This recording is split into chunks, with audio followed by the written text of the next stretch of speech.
Welcome to another segment of Chevy's Corner. Today I wanted to do a quick episode on some of the things that I feel like I've learned through Olympic weightlifting and basically 10 things that I feel like thanks to Olympic weightlifting I'm able to be better in life. So as you know, the process of growing and maturing takes a lot of hard work. And I think that having something in the terms of organized structure for an individual is key to developing that sort of maturity and developing the organizational skills necessary to have a little bit more structure. So with that being said, I'm going to start off with some of the stuff that I think were important for me to develop as an athlete and how I'm able to use those things that I learned to, improve as a person. So the first thing is going to be growth is outside of your comfort zone. So being an athlete, being an Olympic weightlifting athlete is not easy by any means. I mean, some days you don't want to go to the gym, some days you don't want to work out. And it's really difficult to have the level of motivation necessary to go every single day to the gym because your body's going to get beat up. You're going to feel sore. You're going to feel tired. And there's just days that you just don't want to go to the gym. And growth happens outside of that comfort zone. It happens in the ability to putting yourself in a position regardless of how intimidated you are of other people's opinions, regardless of your insecurities, if you don't give yourself the opportunity to grow and really put yourself out there, you're just going to stay stagnant. And it's our responsibilities as individuals to seek that growth, to seek that personal, thing that makes us and drives us into excellence. For me, I found that drive in Olympic weightlifting, that drive in coaching and helping other people. And it's one of the reasons why I'm doing also this podcast is because I want also other people to be able to find their drive and their why, not necessarily what I do for a living, which is coaching and Olympic weightlifting and strength and conditioning. That might be your niche, that might not be your why, and that's fine. But I think that for you as an individual, you need to put yourself out there and experiment with things to the point where you're getting outside of being, in your house watching Netflix or being on your phone and just chilling. Because of COVID, a lot of people have kind of sit back and really just it has affected people's lives in many different ways.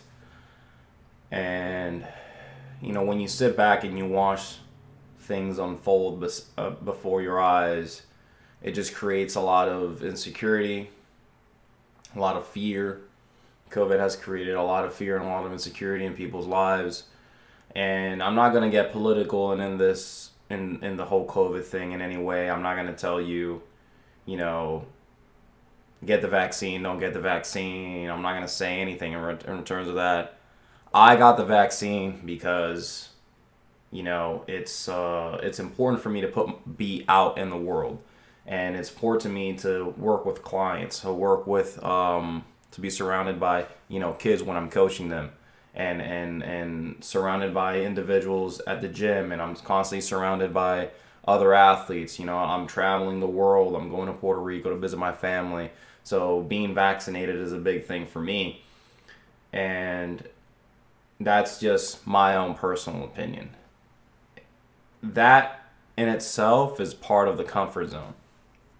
So I'm not telling you to get vaccinated so that you can get out of your comfort zone. You do what's best for you. But if you're afraid your whole life, it'll be difficult for you to reach your potential when there's things out there that are out of our control, right? We can't control COVID. We can't control the diseases of the world. We can't control, the pandemics that are going to be happening. There's always going to be something happening, but you need to continue growing in one way or another. So whatever that may be for you, just understand that hard work is the key to success, regardless of what that may be. Secondly, I would say that the second thing that I would say that weightlifting has taught me is that being tired is not always a good enough of an excuse, because sometimes you have to be accountable for your recovery. So being tired is not good enough of an excuse. Well, basically what I'm saying is you have to be accountable for your recovery. You have to be accountable for your sleep. You have to be accountable for your sleeping habits, eating habits, what's going into your body, how are you taking care of yourself. So when I'm saying being tired is not a good enough of an excuse, what I'm saying is you need to acknowledge what is draining you. And sometimes I go to the gym and I am genuinely tired because I've trained really hard for the past 5-6 weeks. My body's beat up. But when I go home, over the weekend, I have to acknowledge what can I do better to recover my body to prepare for the upcoming week. And that's when, I started looking at what am I eating? Am I doing my meal prep? Am I getting my weekly massages in? Am I drinking my supplements properly? Right? So that's important. And also being tired is not an excuse is also important, because you're going to feel tired regardless.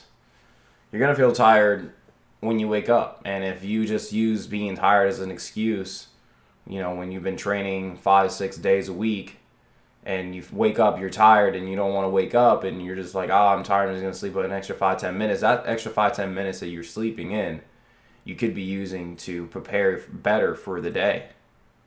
You could eat better. You could take a shower, wake up, and so I guess what I'm saying is being more accountable, being more accountable for the things that you do and managing your energy and what drains it and all that type of stuff. Because at the end of the day, your performance depends entirely on you, right? And the things that you do to be better. So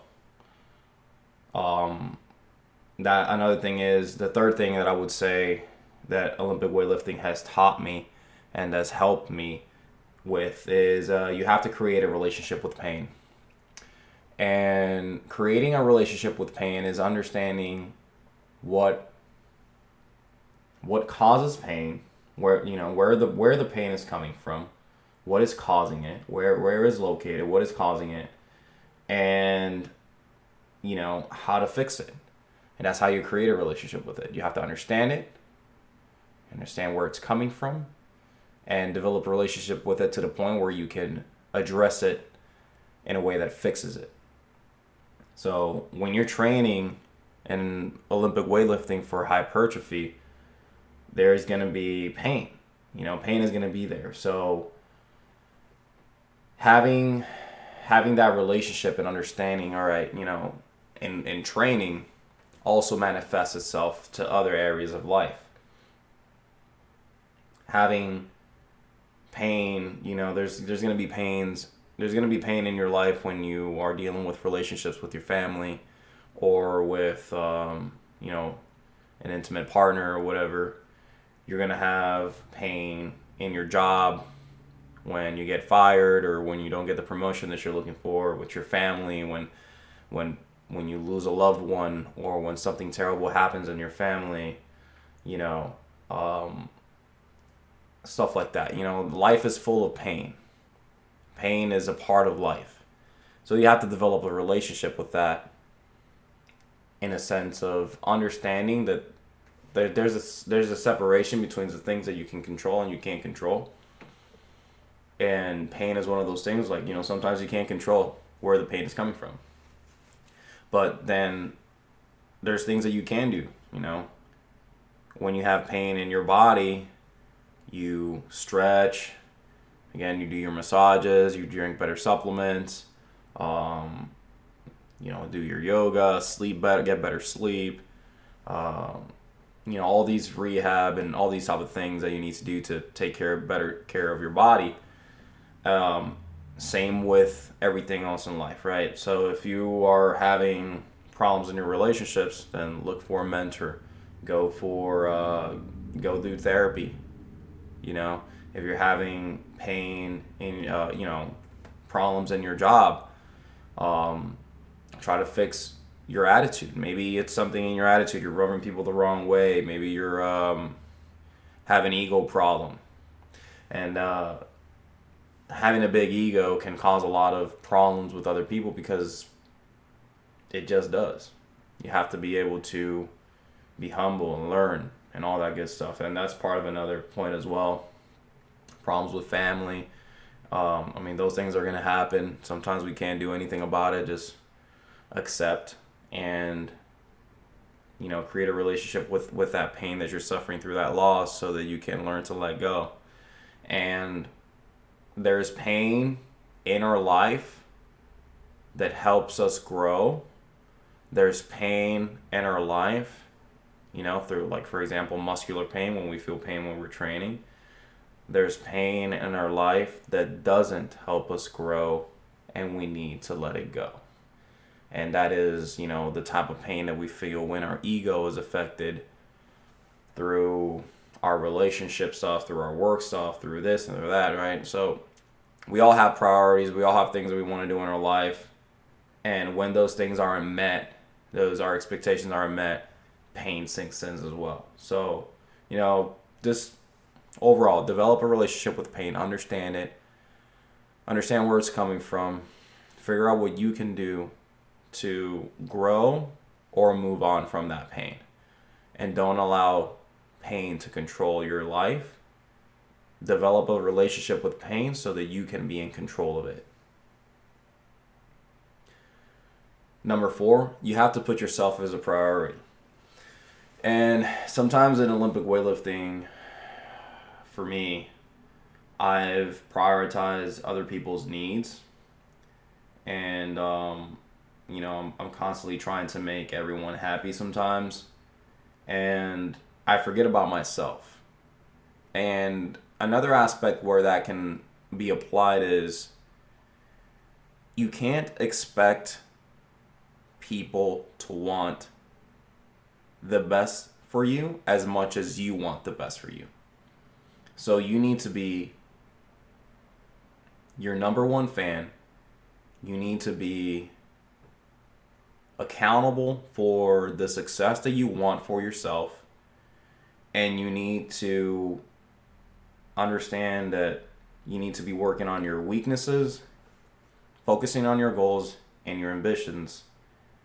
Because although there's going to be people in your life that want to help you and that will help you, like family, friends, coaches, mentors, therapists, whoever is there to help you out, when you place yourself as a priority, you start entering that place of mental state of consistent growth. Like your mindset starts changing. You're completely responsible for yourself, your actions, your growth, and where you're headed in life. There is absolutely no one as responsible for you than you. So placing yourself as a priority as an athlete, I see that, like I said, focusing on my training, focusing on my rehab, focusing on my mental game, on my mindset. And then in life, you also have to prioritize your goals and ambitions. And sometimes that means making huge sacrifices like what I did. I left Puerto Rico to move to Tennessee to get a master's degree. And after that, I could have gone back home to Puerto Rico. But I decided to continue pursuing my dream of being an Olympic weightlifting athlete. And now I'm an Olympic weightlifting. I'm an athlete. an Olympic weightlifting athlete. I'm a coach, and I think that if it wasn't because I prioritize my own goals and ambitions, I wouldn't be where I am right now. I'd probably be in Puerto Rico still. And I if there's something that I would say with that as well is don't be afraid to do the difficult things. If there's something that's scaring you, if there's something that's worth doing in life, it's probably scary in the first place because we all go back to the first point that I said, growth is outside of your comfort zone. My comfort zone was being in Puerto Rico with my family and my friends. And I decided to go out of that comfort zone to move to Tennessee and then move to California all by myself with no family to put myself in these positions to grow into the individual that I wanted to be. And here I am now continuing to grow every single day. And so work on yourself as a priority. There's no one more responsible for your goals and ambitions than yourself. Point number 5 is going to be limit distractions. When in training, you have to try and put your phone to the side. You have to not allow when people are walking around or when people are talking or when the music isn't what you want to distract you from doing your top set. And this is something that I struggle with because I do get distracted easily. All of these points that I'm saying is not necessarily that I have everything figured out. These are just things that I'm working on every single day as well. And limiting distractions is one of those things. So music, phone use, when you're at the gym talking to people instead of staying focused on your training, and checking your ego because your ego can also be a distracting factor. So kind of when you walk into the gym, trying as hard to leave your problems outside of the door, it can be difficult. If your mind, and this is something that I try to do as much as best as I can, if your mind is not focused on the goals and priorities of that day, kind of sit back in your car, take a deep breath, and meditate on what the goal for the day is.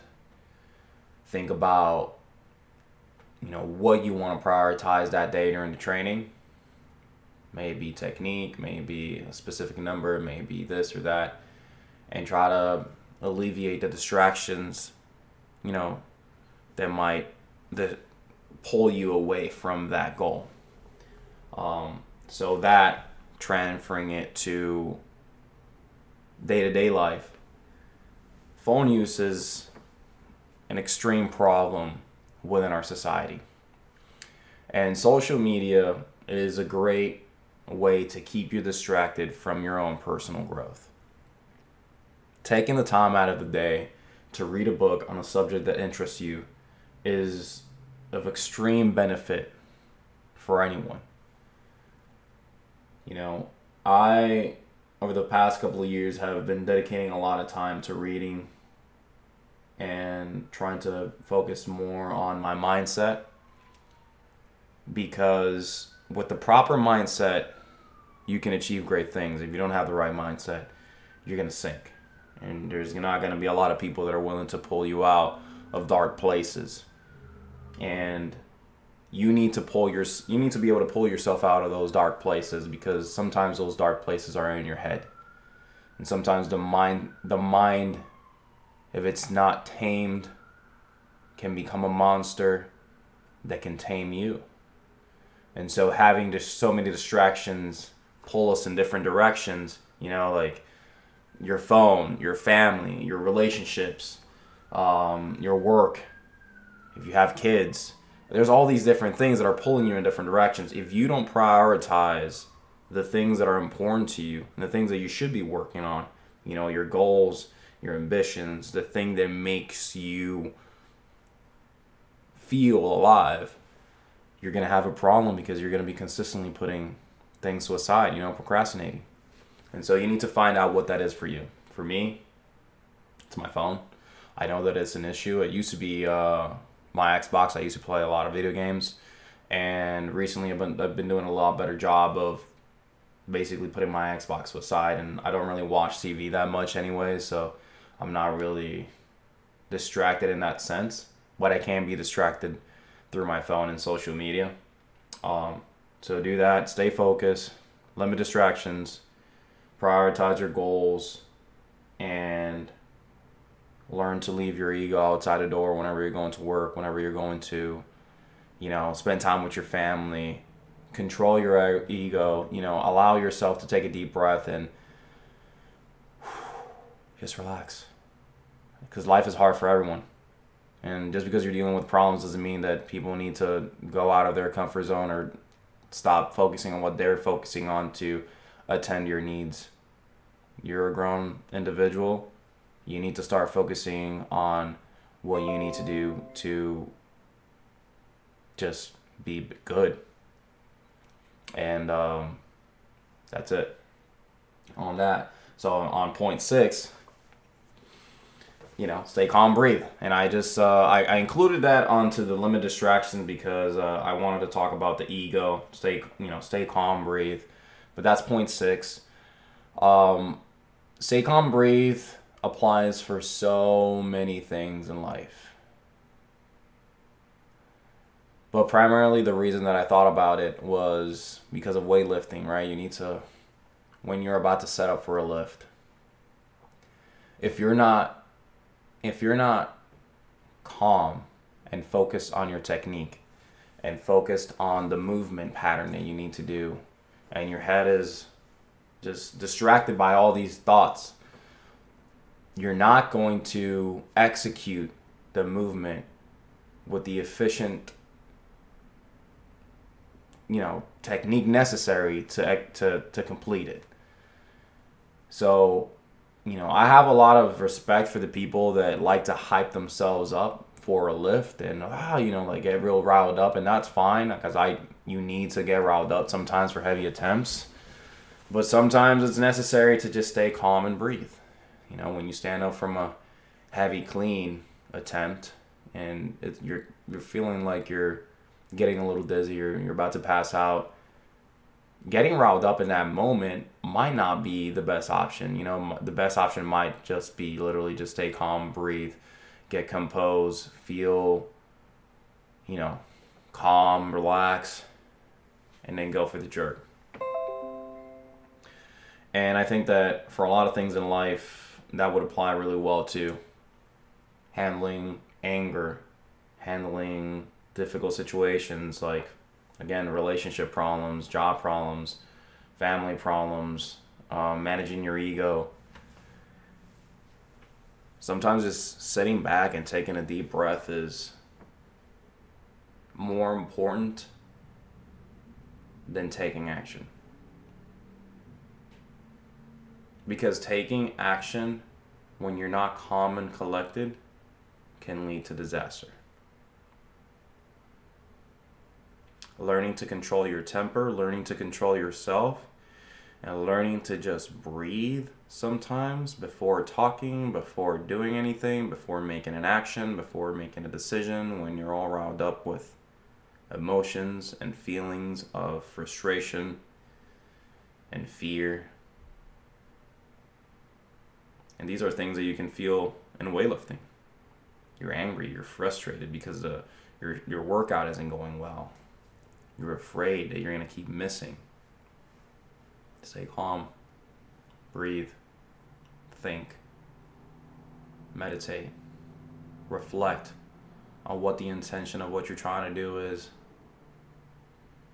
And this will also help with being more courageous, because if your heart rate is disproportionately out of control, it'll be difficult for you to execute. That happens when this also applies for when you're trying to jump off a cliff. I was in Puerto Rico for December and for summer, and I was gonna jump off this little cliff. It goes into the water, and I could feel my heart rate just like extremely. My heart just felt like it was gonna pop out of my chest. And before I was able to jump, I really just needed to just, you got this, and just focus on the steps. Boom, go for it. In life, same thing. Take a deep breath. Take a deep breath. Focus on what needs to be done. What is the objective? And then move forward. 7 is technique is more important than strength. And what I'm going at with that is that there's a lot of people that are really strong in the world that can squat, deadlift, and bench press and pull and this and that a lot more than me. And I'm not saying that I have the best technique, that exists on the planet of the earth. But when my strength is not there, I rely solely on my technique to be able to execute a lift properly. And when I focus on my technique, I really just think about, the cues of the things that need to be done for something to be successful. And, in the snatch and the clean, on a squat, focusing on bracing properly, farming for tension in the right areas of my body, foot pressure, bar path, tempo of the bar. So there's so many things that go into the technique of a movement.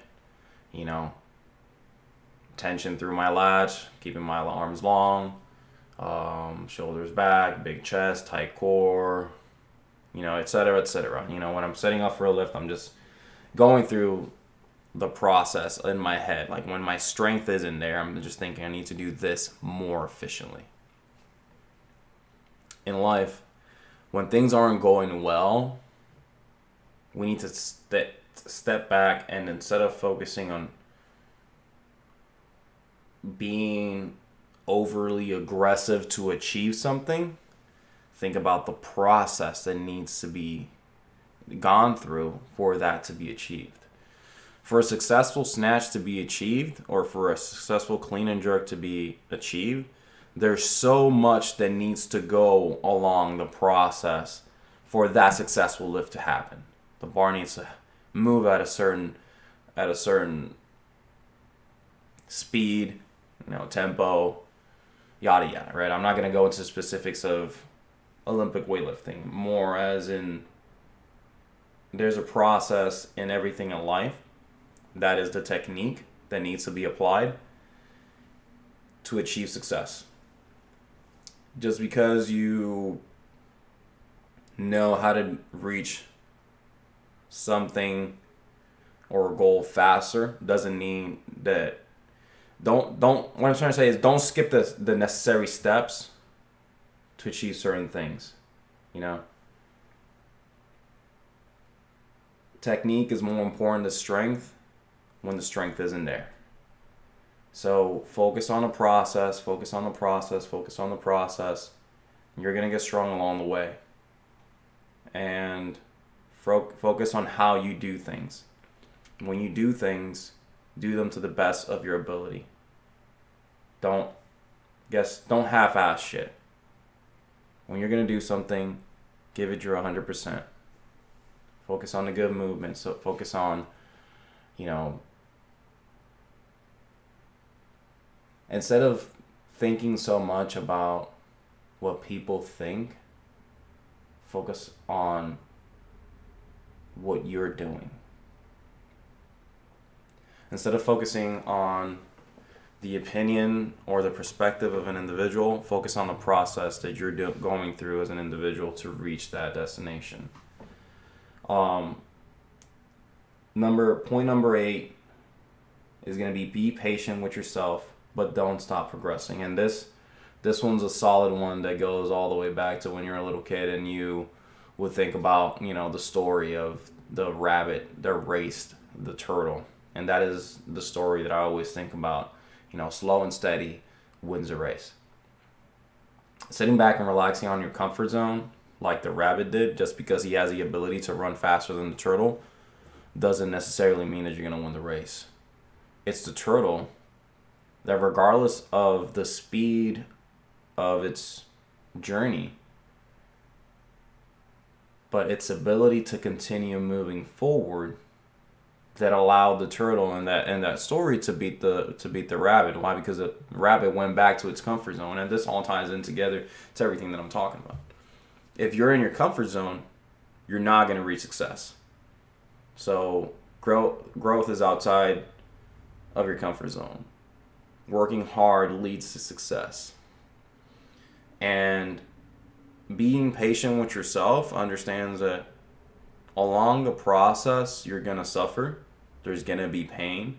There's going to be days where you don't want to do it. There's going to be days where you're tired, but you need to assess your what's draining you. There's going to be moments where you put others as a priority, and then you have to kind of sit back and take a deep breath and understand that, like, I've done enough to help you. Now I need to help me. Limit distractions so that you can focus more on your goals, but be patient. Don't stop progressing. If you hurt your wrist, or if you hurt your shoulder, if you hurt your knee or your elbow, whatever, if you're injured in one part of your body, that doesn't mean that you now have the ability to use that as an excuse to stop working hard. On contrary, now you need to work harder, because when you get back, you have more work to do. So you need to keep working on all the other aspects that make you a better athlete. Point number 9 is focus on what's in your control. And back to the point number 8, be patient with yourselves, but don't stop progressing. That's something that I've had to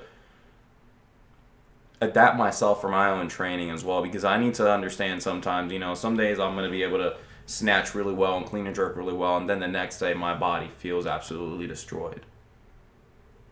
Like, some days I'll be able to squat really well, 200 kilos, 210, 220 on the back squat, and then the next day my snatches and cleans are failing.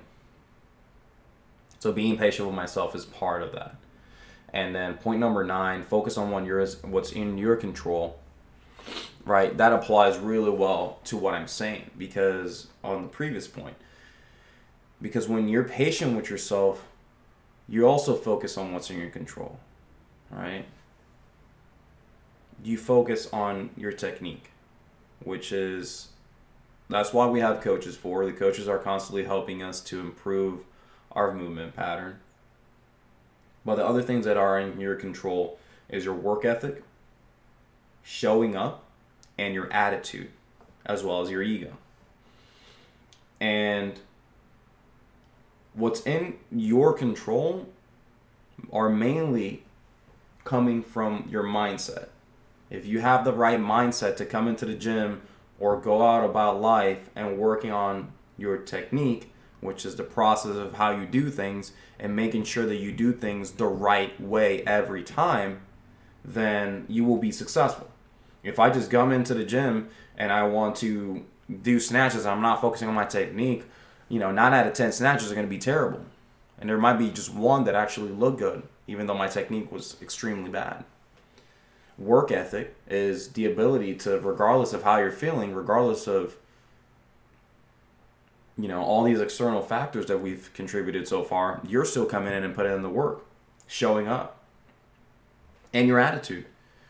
No one has to go to work. No one in your family has to deal with your attitude problems. No one in your home, no one at work, not people in your relationships, not people in the gym, when you're working out of the gym, when you're dealing with a family, you're in a relationship, at your job, it doesn't matter. No one has to deal with your attitude problems. And you have to acknowledge what those attitude problems are. For me, I can sometimes get a little bit emotional. I can sometimes allow things to affect me to the point where I am no longer as happy as I normally can be. I tend to be a very happy and enthusiastic person, and whoever knows me knows that to be true. But I can also be very short tempered. And that's one of the biggest things that I've had to work through my entire life is working on my attitude, working on my character, because my work ethic has always been a huge contributor to my success. And but my attitude is one of the things that kind of holds me back, because if I come into the gym and I'm dealing with emotional baggage for whatever reason, that is going to affect my training. So you need to learn to, again, manage your ego, check your ego. What is affecting you? Take a deep breath, sit back, acknowledge what's going on, acknowledge the pain, acknowledge when you're tired, acknowledge when you're drained, and then do something about it. Because you're in control. Focus on what you're in control of. That's point number 9. You're in control of the pain that you can do something about, of feeling tired, feeling drained, of the things that distract you, and of your attitude. So basically, so far everything has been, revolving around being accountable. Just being accountable of yourself. The last point, and that I've mentioned this multiple times, but I'm gonna go more into specifics, is leaving your ego out the door. And when you're dealing with your ego,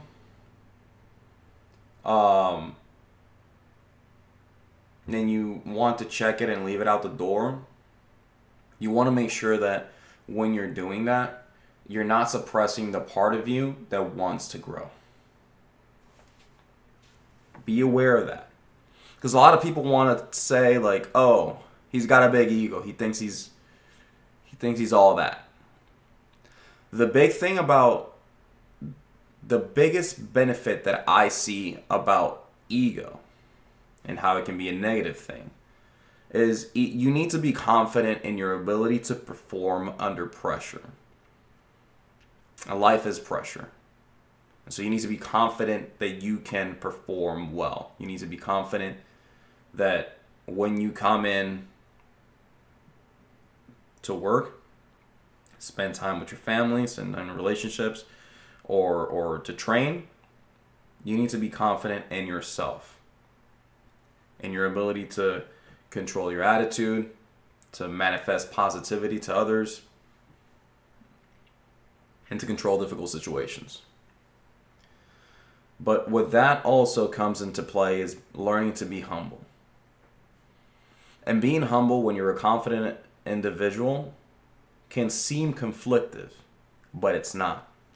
Being humble for me, and it's one of the things that I aspire to incorporate into the way that I work with other people and the way that I take myself into the day-to-day life, is just being kind to others.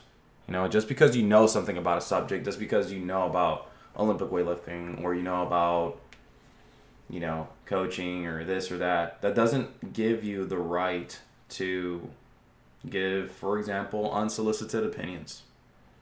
Sometimes people don't want to hear what you have to say, and that's okay. That's where you need to check your ego. Be humble. If someone asks you something, give them an answer. Don't be this egotistical tyrant that doesn't have the capacity to answer questions, let alone if you know the answer. That's where being kind and being humble plays such a huge role into society nowadays, where now people think that they deserve certain things because they know certain things. And that is difficult to manage and control. And when you're dealing with individuals that act that way, it kind of segregates them. Someone that knows so much about something to the point that they become arrogant, People don't want to deal with that type of people. So you also have to be willing to learn and listen and be reasonable.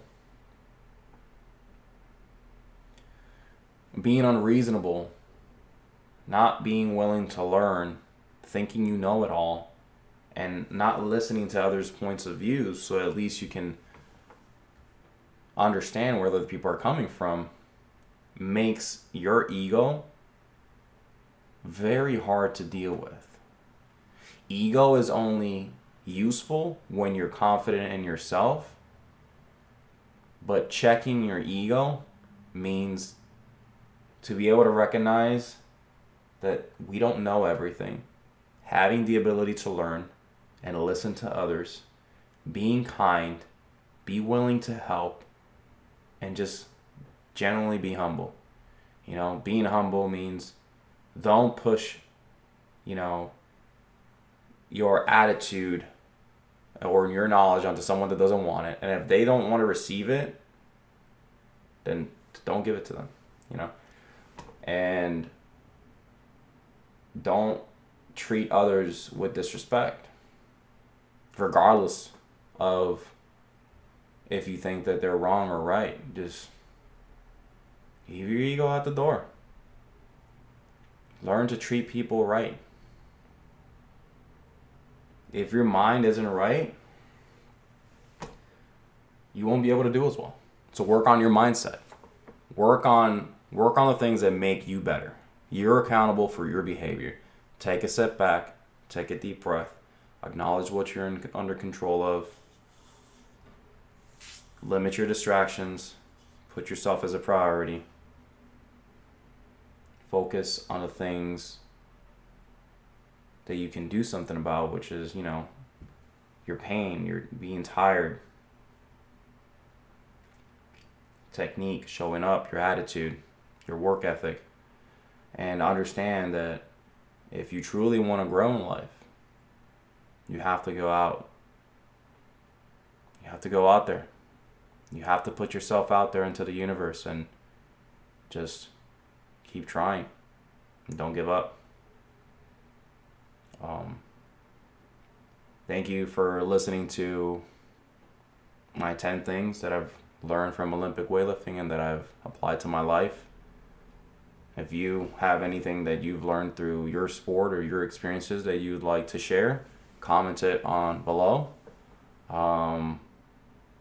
Thank you for your time. Please like and subscribe. And yeah, that's all I got. Thank you.